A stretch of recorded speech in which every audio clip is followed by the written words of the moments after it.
Hello my beautiful viewers, welcome back to my channel. ಏನಿದು ಅಂತ ನೋಡ್ತಾ ಇದ್ದೀರಾ, ನಾನಿವತ್ತು ನಿಮಗೆ ಗೋಬಿನ ಉಪಯೋಗಿಸಿ ಕ್ಯಾಟ್ರಿಂಗ್ಗಳಲ್ಲಿ ಮಾಡ್ತಾರಲ್ಲ ಕಾಲಿಫ್ಲವರ್ ಕರಿ ಯಾವ ರೀತಿ ಈಸಿಯಾಗಿ ಸಿಂಪಲ್ಲಾಗಿ ಟೇಸ್ಟಿಯಾಗಿ ಮಾಡ್ಕೋಬೋದು ಅಂತ ತೋರಿಸ್ಕೊಡ್ತಾ ಇದ್ದೀನಿ. ಮೊದಲನೇದಾಗಿ ನಾನಿಲ್ಲಿ 200 ಗ್ರಾಮಷ್ಟು ಗೋಬಿನ ತೊಗೊಂಡಿದ್ದೀನಿ. ಮೀಡಿಯಮ್ ಸೈಜ್ ನಾನು ಕಟ್ ಮಾಡ್ಕೊಂಡಿದ್ದೀನಿ. ನೋಡಿ, ನಾನಿಲ್ಲಿ ಒಂದು ತಪ್ಪಲೆ ತೊಗೊಂಡಿದ್ದೀನಿ. ತಪ್ಪಲೆಗೆ ನೀರು ಹಾಕಿದ್ದೀನಿ. ನೀರು ಇವಾಗ ಕುದೀತಾ ಇದೆ. ಈಗ ಇದಕ್ಕೆ ನಾನು ಒಂದು ಸ್ವಲ್ಪ ಉಪ್ಪು, ಒಂದು ಸ್ವಲ್ಪ ಅರಿಶಿನ ಹಾಕೋತಾ ಇದ್ದೀನಿ. ಈಗ ಈ ಕುದಿಯೋ ನೀರಿಗೆ ನಾನು ಏನು ಗೋಬಿನ ಕಟ್ ಮಾಡಿ ತೊಗೊಂಡಿದ್ದೀನಲ್ಲ ಅದನ್ನು ಕುದಿಯೋ ನೀರಿಗೆ ಹಾಕೋತಾ ಇದ್ದೀನಿ. 3 to 4 ಮಿನಿಟ್ಸ್ ನಮಗೆ ಬೆಂದರೆ ಸಾಕು. ಯಾಕೆ ಇದು ತುಂಬಾ ಬೇಯಬಾರ್ದು, ಸ್ವಲ್ಪ ನಮಗೆ ಕ್ರಂಚಿ ಥರನೂ ಇರಬೇಕು, ಆಗಲೇ ಚೆಂದ. ತೀರ ಬೆಂದೋಗ್ಬಿಟ್ರೆ ಮತ್ತೆ ಒಂಥರ ಮೆತ್ತಗಾಗೋಗುತ್ತೆ. ಸೊ ತಿನ್ನೋದಕ್ಕೆ ಅಷ್ಟೊಂದು ಇಂಟ್ರೆಸ್ಟ್ ಇರಲ್ಲ. ಸೊ ಹಾಗಾಗಿ ನಾನಿವಾಗ ಕುದಿಯೋ ಅಂಥ ನೀರಿಗೆ ಉಪ್ಪು ಅರಿಶಿನ ಹಾಕಿ ಗೋಬಿನ ಹಾಕಿದ್ದೀನಿ. ಇದನ್ನು 4 ಮಿನಿಟ್ಸು ಬಿಟ್ಬಿಡೋಣ. ನೋಡಿ, ಮೊದಲನೇದಾಗಿ ನಾನಿಲ್ಲಿ ಒಂದು ಚಿಕ್ಕ ಜಾರನ್ನ ತೊಗೊಂಡಿದ್ದೀನಿ. ಈ ಜಾರಿಗೆ ನಾನು ನೋಡಿ ಇಷ್ಟು ಹುರಿಗಡಲೆನ 1 ಸ್ಪೂನ್ ಹುರಿಗಡಲೆನ ಹಾಕೋತಾ ಇದ್ದೀನಿ. ಅದೇ ಸ್ಪೂನಲ್ಲೇ 2 ಟೇಬಲ್ ಸ್ಪೂನಷ್ಟು ಕಾಯಿ ತುರಿನ ತೊಗೊಂಡಿದ್ದೀನಿ. ನೋಡಿ, 2 ಸ್ಪೂನಷ್ಟು ಕಾಯಿ ತುರಿ, ಒಂದು 4ರಿಂದ 5 ಗೋಡಂಬಿನ ಹಾಕ್ಕೊಂಡು ಇಷ್ಟನ್ನು ನೈಸಾಗಿ ಪೇಸ್ಟ್ ಮಾಡ್ಕೋಬೇಕು. ನೋಡಿ, ಗೋಬಿ ಬೇಯ್ತಾ ಇದೆ. ನಮಗೆ ತೋರಿಸ್ತೀನಿ ಎಷ್ಟು ಬೆಂದರೆ ಸಾಕು ಅಂತ. ನೋಡಿ, ಇಲ್ಲಿದೆಯಲ್ಲ, ನೈಫಲ್ಲಿ ಹಿಂಗೆ ಕಟ್ ಮಾಡಿಕೊಂಡ್ರೆ ಸಾಕು. ಇಷ್ಟಾದರೆ ಸಾಕು, ನನಗೆ ಆಫ್ ಮಾಡ್ತಿದ್ದೀನಿ. ನೋಡಿ, ಮೊದಲನೇದಾಗಿ ನಾನಿಲ್ಲಿ ಒಂದು ಪಾನ ತೊಗೊಂಡಿದ್ದೀನಿ. ಈಗ ಇದಕ್ಕೆ ಎಣ್ಣೆನ ಹಾಕೋತಾ ಇದ್ದೀನಿ. ಎಣ್ಣೆನ ನಿಮ್ಮ ಮನೆಯಲ್ಲಿ ನೀವೆಷ್ಟು ಹಾಕ್ತಿರೋ ಅಷ್ಟನ್ನು ನೋಡಿಕೊಂಡು ಹಾಕಿ.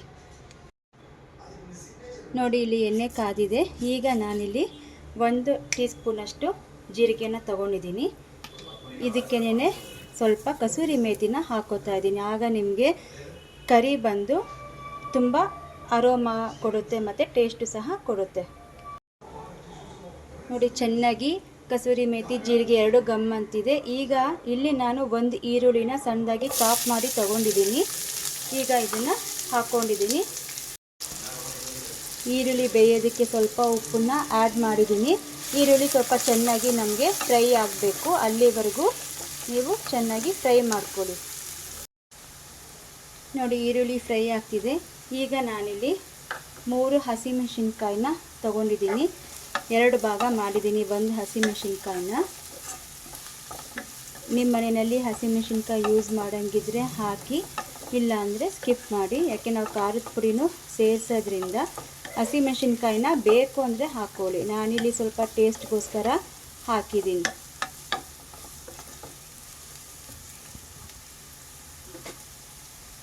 ಈಗ ಇದಕ್ಕೆ ನೋಡಿ ಇಷ್ಟು ಶುಂಠಿ ಬೆಳ್ಳುಳ್ಳಿ ಪೇಸ್ಟನ್ನು ತೊಗೊಂಡಿದ್ದೀನಿ. ಆದಷ್ಟು ಮನೆಯಲ್ಲೇ ಫ್ರೆಶ್ಶಾಗಿ ಶುಂಠಿ ಬೆಳ್ಳುಳ್ಳಿ ಪೇಸ್ಟನ್ನು ಮಾಡ್ಕೊಳ್ಳಿ. ಹೊರಗಡೆಯಿಂದ ತಂದು ಉಪಯೋಗಿಸ್ಬೇಡಿ. ಯಾವುದೇ ಪದಾರ್ಥ ಆಗಲಿ ನಾವು ಫ್ರೆಶ್ಶಾಗಿ ಮಾಡಿದಾಗ ಅದು ರುಚಿ ಘಮ ಎರಡೂ ನಮಗೆ ಡಿಫ್ರೆಂಟ್ ಆಗಿರುತ್ತೆ. ನಾವು ಕ್ಯಾಟ್ರಿಂಗ್ಗಳಲ್ಲಿ ನೋಡಿರ್ಬೋದು, ಸಣ್ಣ ಫಂಕ್ಷನ್ಗಳಲ್ಲಿ ನಾವು ಕ್ಯಾಟ್ರಿಂಗಿಗೆ ಆರ್ಡ್ರ್ ಕೊಟ್ಟಾಗ ನಮಗೆ ಕಾಲಿಫ್ಲವರ್ ಕರಿ ಮಾಡ್ತಾರಲ್ಲ, ಆ ಟೇಸ್ಟ್ ಇದು ಕೊಡುತ್ತೆ. ತುಂಬ ಸಿಂಪಲ್ಲು, ಮನೆಯಲ್ಲೇ ಇರ್ತಕ್ಕಂಥ ಇಂಗ್ರೀಡಿಯೆಂಟ್ಸ್ನ ಉಪಯೋಗಿಸಿ ನಾವು ಈ ಕರಿನ ಮಾಡ್ತಾ ಇರೋದು. ಟೋಟಲಿ ಡಿಫ್ರೆಂಟ್ ಆಗಿರುತ್ತೆ. ಚಪಾತಿ ಪೂರಿಗೆ ತುಂಬ ಚೆನ್ನಾಗಿರುತ್ತೆ. ನೋಡಿ, ಇಲ್ಲಿ ನಾನು ಮೀಡಿಯಮ್ ಸೈಜು 1.5 ಟೊಮ್ಯಾಟೊ ಹಣ್ಣನ್ನು ಪೇಸ್ಟ್ ಮಾಡಿ ತೊಗೊಂಡಿದ್ದೀನಿ. ಇದೆಲ್ಲ ಹಸಿ ವಾಸನೆ ನಮಗೆ ಹೋಗಬೇಕು. ಶುಂಠಿ ಬೆಳ್ಳುಳ್ಳಿ ಪೇಸ್ಟಿಂದ ಹಸಿ ವಾಸನೆ ಹೋದ್ಮೇಲೆ ನೀವು ಟೊಮ್ಯಾಟೊ ಪ್ಯೂರಿನ ಹಾಕ್ಕೊಳ್ಳಿ.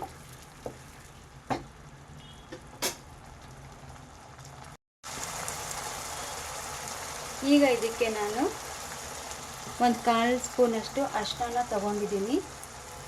1 ಸ್ಪೂನಷ್ಟು ಅಚ್ಚ ಖಾರದ ಪುಡಿನ ಹಾಕೊಂಡಿದ್ದೀನಿ.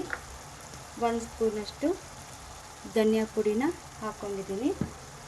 ಸ್ವಲ್ಪ 1/4 ಸ್ಪೂನಷ್ಟು ಗರಂ ಮಸಾಲಾನ ನೋಡಿ, ಗರಂ ಮಸಾಲಾನ ಹಾಕಿದ್ದೀನಿ. ಇದೆಲ್ಲ ನಮಗೆ ಹಸಿ ವಾಸನೆ ಹೋಗೋವರೆಗೂ ಚೆನ್ನಾಗಿ ಫ್ರೈ ಮಾಡಬೇಕು.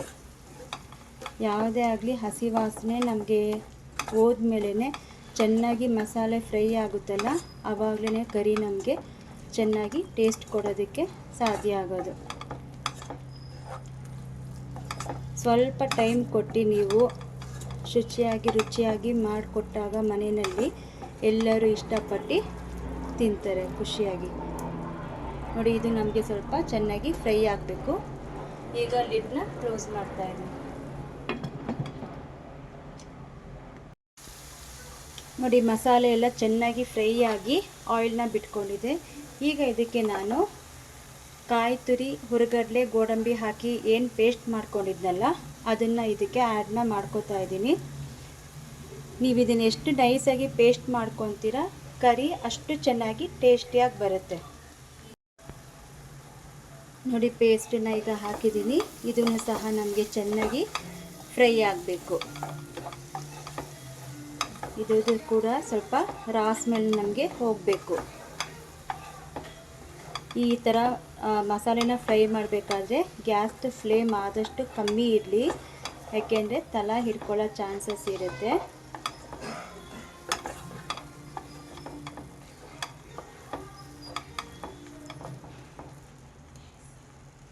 ನಾನಿಲ್ಲಿ ಸೈಡಲ್ಲಿ ಬಿಸಿನೀರನ್ನ ಕಾಯೋದಕ್ಕೆ ಇಟ್ಟಿದ್ದೀನಿ. ಯಾವತ್ತೂ ನಾನು ತಣ್ಣೀರನ್ನ ಬೆರೆಸಲ್ಲ. ನೋಡಿ, ಮಸಾಲೆ ಎಲ್ಲ ಚೆನ್ನಾಗಿ ಫ್ರೈ ಆಗಿದೆ. ನೋಡಿ, ಈ ಹಂತಕ್ಕೆ ನಮಗೆ ಬರಬೇಕು. ನಾವು ಹೇಗೆ ಬೇಕಾದರೂ ನೋಡಿ ತೆಗೆದು ಹಿಂಗೆ ನೋಡಿ ಪಾನಿಂದ ನಮಗೆ ಮಸಾಲೆ ಬಿಟ್ಟು ಬರ್ತಾ ಇದೆ. ಹಾಗಂತ ಎಣ್ಣೆನೂ ನೀವು ಜಾಸ್ತಿ ಹಾಕಕ್ಕೆ ಹೋಗಬೇಡಿ. ಎಣ್ಣೆ ಜಾಸ್ತಿ ಹಾಕಿದ ಮಾತ್ರಕ್ಕೆ ಕರಿ ರುಚಿಯಾಗಿ ಬರಲ್ಲ. ನೋಡಿಕೊಂಡು ಲಿಮಿಟಾಗಿ ನಿಮ್ಮ ಮನೆಯಲ್ಲಿ ನೀವು ಯಾವ ರೀತಿ ಎಣ್ಣೆ ಯೂಸ್ ಮಾಡ್ತೀರಾ ಅಷ್ಟು ಹಾಕಿ. ನಾನೀಗ ಇದಕ್ಕೆ ಬಿಸಿನೀರನ್ನ ಆ್ಯಡ್ ಮಾಡ್ತಾಯಿದ್ದೀನಿ. ಗ್ರೇವಿಗೆ ಎಷ್ಟು ಬೇಕೋ ಅಷ್ಟು ನೋಡಿಕೊಂಡು ಸಹ ನೀವು ಸೇರಿಸ್ಕೊಳ್ಳಿ.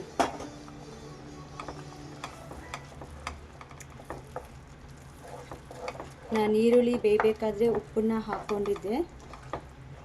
ಈಗ ಗೋಬಿ ಹಾಕಿದ್ಮೇಲೆ ನಾನು ಮತ್ತೆ ಉಪ್ಪನ್ನು ಸೇರಿಸ್ತೀನಿ.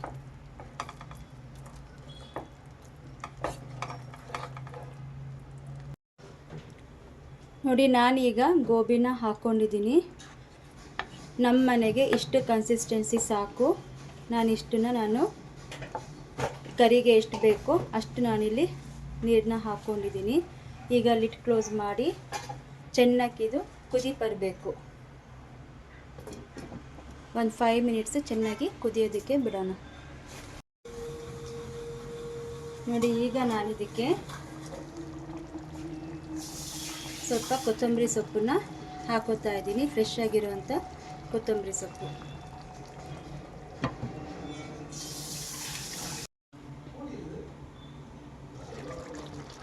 ನೋಡಿ, ಕ್ಯಾಟ್ರಿಂಗ್ ಸ್ಟೈಲಲ್ಲಿ ಕಾಲಿಫ್ಲವರ್ ಕರಿ ರೆಡಿಯಾಗಿದೆ.